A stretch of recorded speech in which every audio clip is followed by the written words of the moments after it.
ఇట్లాంటిదేదో అవుతుందని అన్నిసార్లు అడుగుతున్నా. రాట్లేనా ఏం రాట్లే రాట్లే.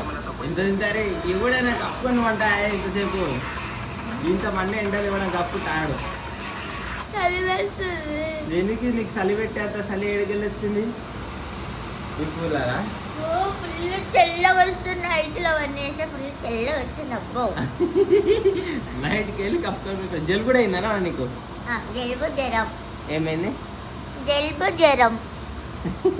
అన్నకు దెబ్బ తాకింది, జలుబు వచ్చింది, జ్వరం వచ్చింది. అందుకే ఇట్లా కప్పుకొని ఎట్లా కూలర్ పెట్టుకున్నాను. కూలర్ పెట్టుకున్నందుకే జలుబు అయింది. అరే సరేలే. కూలర్ పెట్టుకుంటేనేమో జలుబు అయ్యి చలి పెట్టి చంపుతుంది. రగ్గు కప్పుకుంటేనేమో ఉబ్బర్ అవుతుంది. రగ్గు తీసేసి కూలర్ బంద్ చేసి ఫ్యాన్ వేసుకుంటేనేమో చెమటలు గారిపోతున్నాయి. ఏం బతుకురా? అందుకే ఇట్లాంటిదే అవుతుందని ముందు నుంచే అడుగుతున్నాను. ఎక్కడికి వెళ్తున్నాం అని. మీకేం రైట్స్ ఉన్నాయండి ఇంత ఎండలో చంపేయడానికి?